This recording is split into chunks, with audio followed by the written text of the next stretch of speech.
오늘 은혜 받으실 말씀은 잠언서 6장입니다. 잠언서 6장 1절에서 15절까지 말씀이 되겠습니다. 잠언서 6장 1절로 15절까지 말씀 다 같이 봉독하겠습니다. 내 아들아, 내가 만일 이웃을 위하여 담보하며 타인을 위하여 보증하였으면 내 입의 말로 내가 얽혔으며 내 입의 말로 인하여 잡히게 되었느니라. 내 아들아, 내가 내 이웃의 손에 빠졌은즉 이같이 하라. 너는 곧 가서 겸손히 내 이웃에게 간구하여 스스로 구원하되 내 눈을 잠들게 하지 말며 눈꺼풀을 감기게 하지 말고 노루가 사냥꾼의 손에서 벗어나는 것 같이 새가 그물 치는 자의 손에서 벗어나는 것 같이 스스로 구원하라. 게으른 자여, 개미에게 가서 그가 하는 것을 보고 지혜를 얻으라. 개미는 두령도 없고 감독자도 없고 통치자도 없으며 먹을 것을 여름 동안에 예비하며 추수 때에 양식을 모으느니라. 게으른 자여, 내가 어느 때까지 누워 있겠느냐? 내가 어느 때에 잠이 깨어 일어나겠느냐? 좀 더 자자, 좀 더 졸자, 손을 모으고 좀 더 누워 있자 하면 내 빈궁이 강도같이 오며 내 곰핍이 군사같이 이르리라. 불량하고 악한 자는 구부러진 말을 하고 다니며 눈짓을 하며 발로 뜻을 보이며 손가락질을 하며 그의 마음에 패역을 품으며 항상 악을 꾀하여 다툼을 일으키는 자라. 그러므로 그의 재앙이 갑자기 내려 당장에 멸망하여 살 길이 없으리라. 아멘. 이 말씀으로 인생살이의 소중한 지혜라는 제목으로 은혜 말씀을 나누겠습니다. 이 잠언서를 읽어보면은 사람을 조금 더 이렇게 얄팍하게 한다, 이런 어떤 느낌을 가질 수 있습니다. 잘못 해석할 때에. 오늘 말씀에도 보면은 손해보는 일은 절대로 하지 말라고 그러잖아요. 이런 부분들 우리가 성경을 어떻게 읽을 것인가 좀 깊이 묵상해야 합니다. 4장에 가서는 하나님, 4장에서 봤듯이 하나님의 지혜는 똑바로 걸어가는 거다, 올바른 길로 가는 길이라고 말씀을 하시고, 5장에서는 곁길로 가지 마라. 곁길로 가는 것 중에는 성적인 유혹이 있다. 그 죄는 멀리하라. 구체적으로 그렇게 표현을 합니다. 6장에 와서는 어떤 내용인가요? 돈에 대해서 얘기를 하죠. 돈. 그러니까 지금 우리 걸어가는 길, 또 일상생활의 남녀의 관계의 문제, 그 다음에 6장에서는 돈에 대해서 이야기를 합니다. 성적 유혹 다음으로 넘어지는 게 인간의 돈이죠. 이게 또 순서 바뀌어지는 사람도 있더라고요. 돈이 더 유혹거린 사람이 있고, 또 명예가 유혹거린 사람이 있고, 성적인 것이 유혹거리가 되는 사람이 있고, 이 세 가지는 늘 우리 인간 세계 속에 있습니다. 하나님이 주신 건데, 다 아름다운 건데 왜곡이 되니까 문제가 생기는 거죠. 그래서 사탄은 왜곡된 돈, 왜곡된 명예, 왜곡된 성적인 활동, 이런 것들을 가지고 미혹하죠. 그렇게 해서 처음에는 그게 다 달콤한데 끝은 다 쓰디씁니다. 양날이 있는 칼같이 사람을 해친다는 거지요. 이 돈의 문제, 이것도 마찬가지 아니겠어요? 지금은 돈 없이는 살 수 없는 나라, 세상이 되었습니다. 반대로 돈 있으면 다 되는 세상. 그런 부분들이 우리가 느끼고 있는 거죠. 다 무엇을 하고 싶고 무엇을 사고 싶고, 또 인생의 어떤 것을 펼쳐도 돈이 안 받쳐주니까 꿈대로 이루어지지 못하는 우리의 삶을 많이 경험합니다.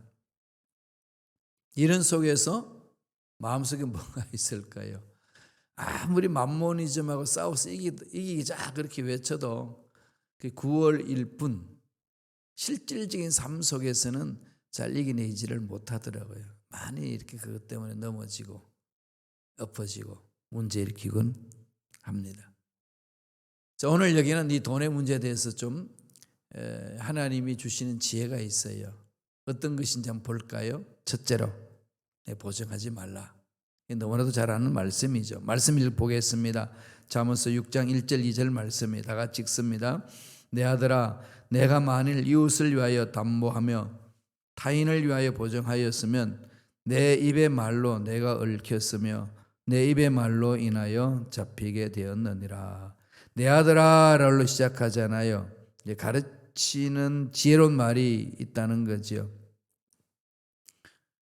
가는 곁길로 가지 마라. 아들한테는 여자를 조심하라. 남녀 간의 관계를 항상 조심해라. 그잖아요. 그래서 이 세상 전체가 다 그런 것 같아요. 아까 말씀드렸습니다만 이 글로리, 이 3G를 조심하라는 거죠. 영광을 조심하고, 그다음에 여성을 조심하고, 그다음에 골드, 머니를 조심하고. 근데 사탄은 요 세 가지를 가지고 사람을 이렇게 올가매지요. 그렇게 잡힙니다. 이렇게 되게 되면은 좀 심각한 문제를 일으키죠. 보증 쓴다는 것도 너무 말이 이렇게 앞선다든지 또 아무 생각 없이 그 일에 그냥 참여할 수 있습니다. 분별력이 없으면 그럴 수 있거든요.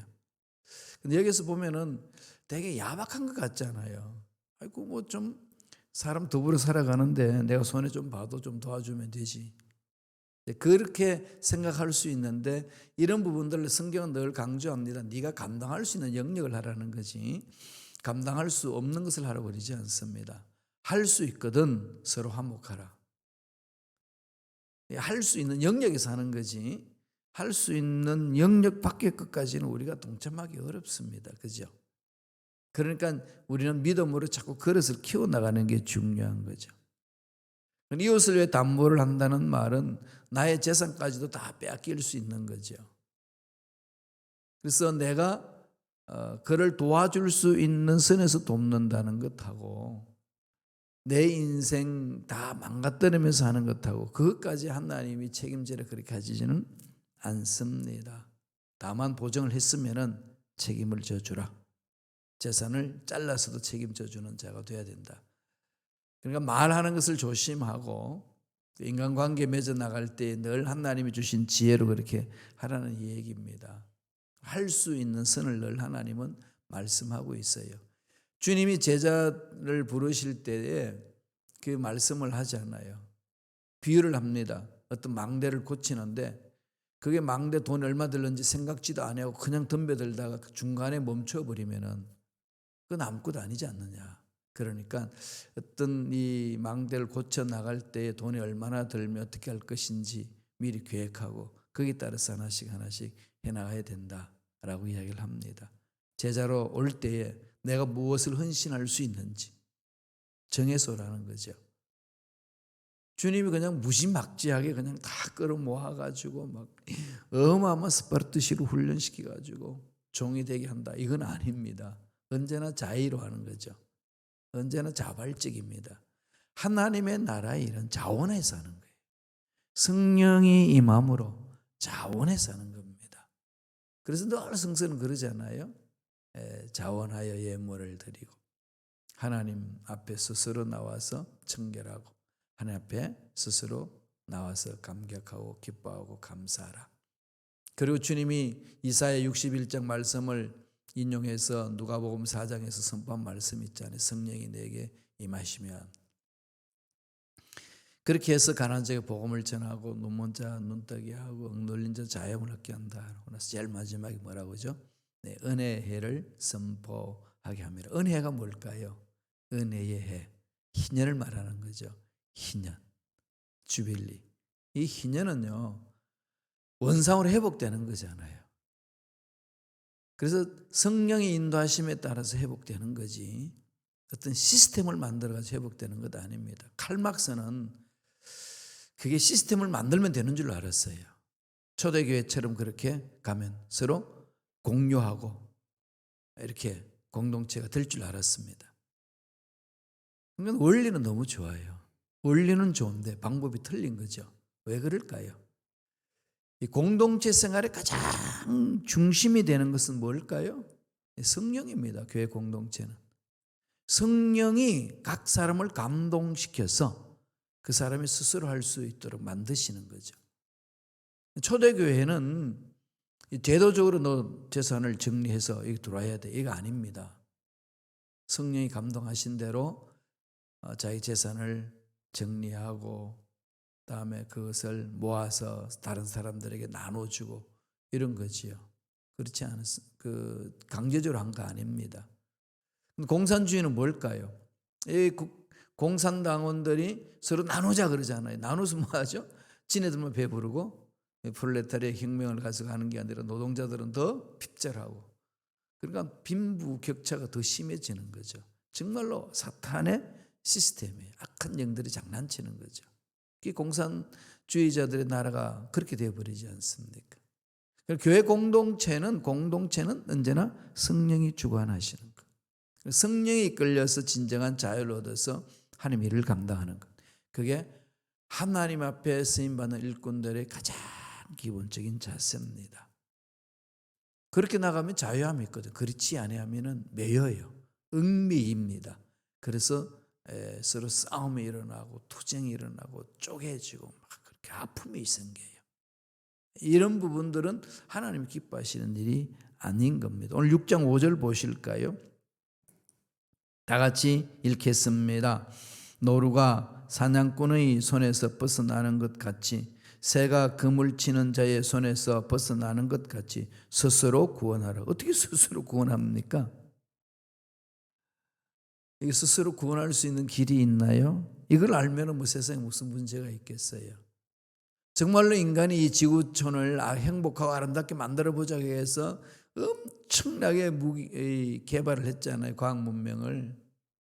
그런데 결과는 뭡니까? 오늘 이 시대를 보면 코로나19 바이러스에 의해서 그냥 다 갇혀버렸어요. 사냥꾼에 갇혀져 있는 새처럼 그냥 갇혀버렸습니다. 결과 원인이 어디에 있죠? 스스로 뭔가 해보겠다는 것 때문에 그런 거 아니겠습니까? 그럼 오늘 잠언서 6장 1절에서 4절까지 결론이 오전에 나오는 거예요. 잡힌 자처럼 얽매이지 말고 스스로 구원하라. 그 말은 무슨 말일까요? 하나님 말씀에 집중하는 거죠. 진리를 알지니 진리가 너희를 자유케 하리라. 진리를 알지니 진리가 너희를 자유케 하리라. 늘 말씀을 묵상하시면서요, 하나님이 이 상황 속에 내가 보정을 써준다면 어느 정도까지 어떤 부분인지 이건 잘 분별해야 되는 거죠. 하라는 거죠. 그래서 돈 문제를 잘 관리하라는 겁니다. 궁극적으로는 거기 있는 거 아니겠어요? 함부로 보정을 써서 덫에 걸리면 돈 때문에 배가 망신당한다. 자, 그런 것이 있으면은 빨리 그 친구, 이웃에게 가서 사정을 다 이야기하고 진정성을 보여주고 그 덫에서 탈출해라. 그런 지혜를 말합니다. 그러나 사람과 사람 관계 속에서 얽히고 설켰을 때는 이런 진정성이 중요한 거죠. 하나님의 사랑을 처음 했기 때문에 나는 온데간데 없이 내 안에는 예수님이 사십니다. 하나님의 생명으로 사는 거죠. 그렇게 해서 서로 용납하고 하나님의 사랑으로 용납받았고 용서를 받았으니 나도 너를 용납하고 용서한다. 이 공동체를 만들어가는 겁니다. 주의 종들이 목회할 때 이 부분들 늘 마음판에 새겨야 되는 부분들이에요. 왜냐하면은 이 사람들이 모이면 말들이 많잖아요. 그죠? 말이 많아요. 공동 식사하는 것만 또 그렇지 않나요? 딱 이 맛 딱 보면 사람마다 다 이게 입맛이 다르죠. 싱겁다, 짜다, 맵지 않다, 맵다, 이게 뭔가 빠졌다, 이게 한마디씩 툭툭 나오거든요. 그런데 정말 정성껏 이 공동 식사를 마련한 사람은 그 소리 한마디가 억장이 무너지는 거죠. 이런 일들을 사람 많이 모여 있을 때는 일어납니다. 그래서 늘 그럴 때는 정말 조심해야 돼요. 이 관계를 맺어 나가는 데 있어서 조심합니다. 목회하면서 많은 사람들이 이야기를 듣고 많은 사람들이 이야기를 통해서 자신을 돌아보는데 한계가 있거든요. 정말 한계가 있어요. 주의 종에 한계가 있잖아요. 그런데 성도님들은 목사님의 그 한계를 뛰어넘어서 그냥 막 슈퍼맨이 되기를 원하시는 것 같아요. 안 그러신가요? 한마디 한마디 들어보면 꼭 슈퍼맨처럼 되기를 원하는 것 같아요. 정말 저도요, 한때는 슈퍼맨이 되기를 꿈꿨어요. 성령이여 임재하셔서 이 지구촌을 살려내는 슈퍼맨이 되게 하소서. 그래서 하나님 뭐라고 그러겠어요? 꿈 깨라. 너는 김판호야. 제가 할 수 있는 일 하면 되는 거라는 거죠. 하나님으로부터 받은 사명이 있습니다. 그 사명을 다 할 때까지 달려가는 거죠. 하나님, 그 일을 잘할 수 있도록 분별력을 가지고 나갈 수 있도록 도와주시옵소서 기도하는 겁니다. 우리 일상생활은 돈 문제는 실제적으로 필요하고 또 피부로 느끼는 부분이고 또 민감한 부분이기 때문에 성도들 간에 돈 거래를 한다든지 이자놀이를 한다든지 이건 절대로 해서는 안 됩니다. 그런 걸 하는 사람이 있으면 말려야 돼요. 하지 말라고. 공동체에서는 그런 거 하는 거 아닙니다. 보증 서주고 보증 때문에 나중에 처음 좋을 때는 괜찮죠. 쌈박질하고 막 그런 일이 일어나죠. 제가 프랑크푸르트에서 그런 경험했어요. 집사님 두 분 동업을 했는데 막 축복해주고 막 잘하도록 했는데 그게 사람 마음이 딱 똑같지 않잖아요. 그러니까 섭섭함이 들어가고 마음이 갈라지고 그러니까 목사님이 해결해 놓으라는 거죠. 그냥 두 분이 그냥 티격태격하면 목사관 찾아와가지고 그냥 밤늦게까지 토론하고 답을 저한테 찾아요. 제가 사업을 해봤습니까? 뭘 합니까? 제가 할 수 있는 것은 온전히 하나님의 은혜 안에서 서로 용납하고 용서하고 서로 힘을 뭉쳐서 갑시다. 뭐 그 일밖에 없어요. 기도해주고 결론은 똑같아요. 두 분 다 서로 마음을 달래고 이렇게 보낼 땐 똑같습니다. 우리가 하나님을 인생의 주인으로 모시고 사니까 하나님 앞에 맡기고 갑시다. 그리고 이게 다 하나님이 하시는 거 아니겠습니까? 그러면 우리 뭐 자존심 세우고 네가 많이 가져갔니? 내가 많이 가져갔니? 이런 지극히 작은 부분 가지고 싸울 일은 없지 않겠습니까? 그렇게 기도하고 돌려보내곤 하죠. 이런 일들은 공동체는 그걸 많이 당하고 나면요, 이게 좀 탈진하거든요. 이게 사람인지라. 그래서 이럴 때를 대비해서 늘 돌아봐야 돼. 말씀 안에서 내 자신을 돌아보고 또 말씀 안에서 무엇을 잘못하고 있는지, 무엇을 못하고 있는 건지 자꾸 이렇게 돌아보는 거죠. 기도하고 다음에 또 생각도 많이 하고 또 책도 많이 읽고 또 논문도 많이 보고 그렇게 해요. 그래야 영혼, 육, 온전히 균형이 잡혀서 분별할 수 있겠더라고요. 특별히 돈 문제만큼은 정말 우리 모두가 하는 말씀에 귀를 기울여야 됩니다. 이건 우리 일상생활에 있어서 너무 중요한 부분이에요. 정말 마음판에 새겨야 됩니다. 두 번째로 어떤 지혜를 배우라는 거죠? 개미에게 지혜를 배우라. 개미 잘 알죠? 6장 6절 한번 보실까요? 잠언스 6장 6절 다 같이 읽습니다. 게으른 자여 개미에게 가서 그가 하는 것을 보고 지혜를 얻으라. 개미 이러면서 게으른 자와 개미 이렇게 비유를 했습니다. 개미는 일을 한다는 거죠. 게을르지 않다는 거죠. 개미는 힘들고 어려울 때에 열심히 일해서 겨울을 대비하여 양식을 모읍니다. 8절에 그러고 있어요. 잠언서 6장 8절 볼까요? 먹을 것을 여름 동안에 예비하며 추수 때에 양식을 모으느니라. 먹을 것을 여름 동안에 예비하며 추수 때 양식을 모은다. 준비하는 거죠. 준비해 나가는 것. 이 주의 종들이 이런 걸 참 잘 못해요. 왜냐하면은 이 돈에서 이제 벗어난 삶을 살아야 되니까. 그러니까 살아 있을 동안은 괜찮아요. 목회할 동안은 괜찮은데 은퇴하고 나면은 정말 배운 거 하나도 없잖아요. 뭐가. 그럼 은퇴하고 난 이후에 삶이 어떻게 될 것인가? 이게 이제 교단에서 미리 준비해 가지고 은퇴 이후의 삶을 이렇게 기본생활 할 수 있도록 만들어야 되는데 그게 참 없어요. 그래서 참 한국에는 이 교단들마다 참 어려움을 겪고 있습니다.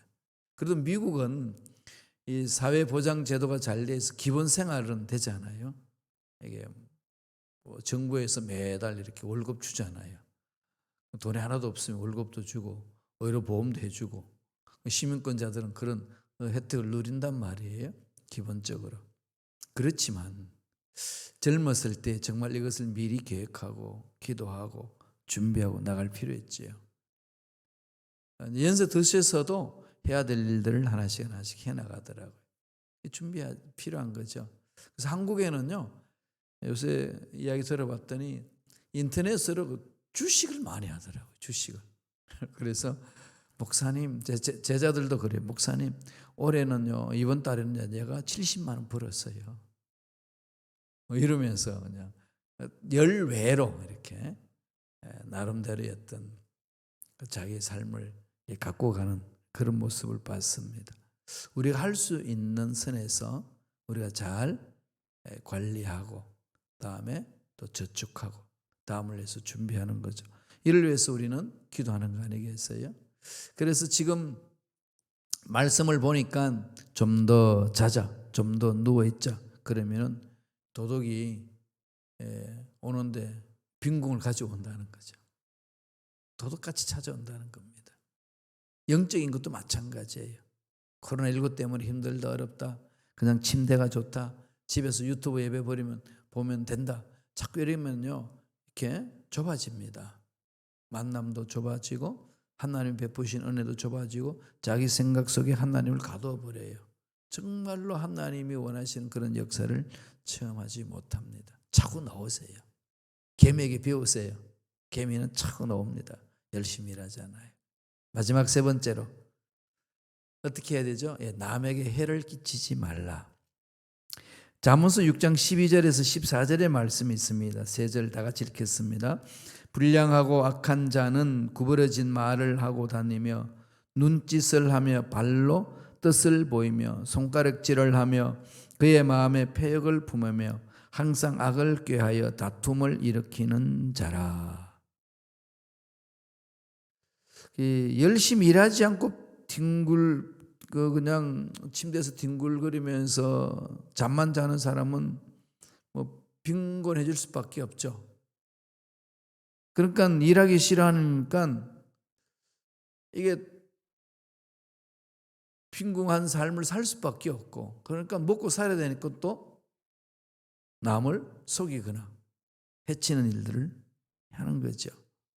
12절에 보면은 불량하다는 말은 히브리 말로 벨리알입니다. 벨리알.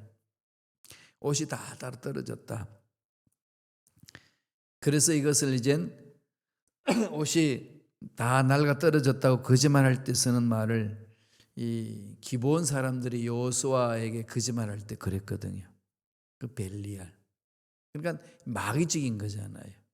거짓말을 하면서 남을 이렇게 속이고 자기의 필요를 채우려고 하는 것. 이런 것 결국은 교회 공동체뿐만 아니라 사회 공동체도 망가뜨리는 거지요. 그래서 늘 자기 삶을 자기가 책임질 수 있도록 최선을 다하는 이 신앙생활이 되어야 됩니다. 말씀 읽고 그다음에 기도하고 하나님의 음성에 따라서 내가 할 일들을 하나씩 찾아가는 것. 그래야만이 내 자기의 분복이 있거든요. 사람마다 자기 분복이 있으니까 그 자기 자신의 위치를 지켜내면은 그것이 모여서 아름다운 공동체가 되는 거 아니겠어요? 건물 짓는 것도 벽돌이 하나씩 쌓여지고 그 벽돌이 그 자리에 지켜 있을 때만이 벽이 든든하게 서 있는 거고 건물이 든든히 서 있습니다. 그런 벽돌 하나가 부실해서 빠져버린 그 하나 때문에 무너질 수 있는 위험성이 있는 거죠. 댐에 바늘 구멍만 한 것이 뚫리면은 그게 물이 샘으로서 나중에는 터져버리는 거죠.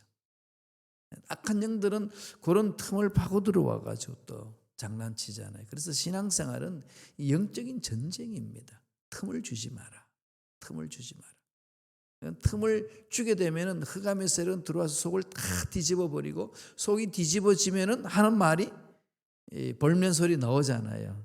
이 따뜻한 소리가 안 나오죠. 공격하는 소리가 나오고 서로 해치는 소리가 나오고 그렇게 해서 서로 마음이 상하게 되고 아픔이 생깁니다. 이런 것들은 우리가 영적 전쟁을 치러서 이겨내야 됩니다. 그것밖에 없어요. 그러지 아니하고는 어느 누구도 이겨낼 수가 없습니다. 목사님들도 목회 잘 하시다가다 하시는 중에 말 한마디로 그냥 싹 다 뒤집어 버릴 때 있거든요. 그래서 그냥 목사님과 성도 간 사이가 벌어지고 장로님과 목사의 사이 벌어지고 아픔이 있습니다. 그걸 교회에서 깨지고 우리 시카고 내에서 많이 보잖아요. 시카고 내에서 최근에도 어떤 교회는 그런 것 때문에 뭐 여러 가지 이유가 있겠지만은 결국 하나님의 사랑으로 품고 갈 수 있는 부분도 그게 한번 불거지면 감정 싸움이 일어나거든요. 그럼 나눠집니다. 영적 전쟁 부분이거든요.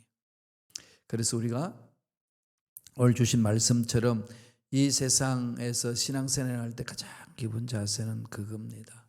하나님의 사랑을 듬뿍 체험하고 그 사랑의 힘으로 나 자신을 돌아보고 이웃을 섬길 줄 아는 것. 그건 아버지께서 기뻐하시는 일입니다. 이것은 한순간도 내던져 버릴 수가 없는 거지요. 남에게 해를 끼치지 말라고 하는 이 말씀은 참 마음에 새겨야 됩니다. 한 번 더 바라볼까요? 12절 14절 보면은 불량하고 악한 자는 구부러진 말을 하고 다니고 마음이 약하니까 눈짓을 하며 발로 뜻을 보이고 손가락질하며 그의 마음에 패역을 품고 항상 악을 꾀하여 다툼을 일으킨다. 신앙생활하면서 가장 힘든 부분이 이런 부분 아니겠어요? 난 그런 일 안 했는데 모함을 받을 때 그게 아닌데 모함하는 거 오해해서 모함해서 말을 막 전하고 일파만파 나갈 때 그 참 고통스러워요. 성도님들도 그것 때문에 제일 고통스러워하거든요. 그래서 오순절 마가다락방에 성령이 임함으로 가장 우리 마음을 사로잡아 준 게 뭐죠? 마음과 생각이잖아요. 그래서 말을 사로잡습니다. 성령의 기름 부으심은 방언 이야기인데 자꾸 방언만 강조하는데요. 방언 주신 목적이 뭐예요? 성령이 혀를 사로잡는 거예요. 그게 오순절이에요. 그래서 제가 여의도 가서 또 성도들 양육할 때 늘 그걸 강조합니다. 방언 체험하는 거 중요하다. 체험해야 된다. 그러나 방언 체험하는 목적이 뭐냐? 성령의 언어다. 성령의 언어로 하라고 체험하라는 거지. 난 방언할 줄 알아. 자랑하러 간 거 아니다. 성령에 사로잡히는 혀, 성령에 사로잡히는 마음, 성령에 사로잡히는 발걸음. 이건 정말 우리 신앙생활의 소중한 유산입니다. 재산이죠.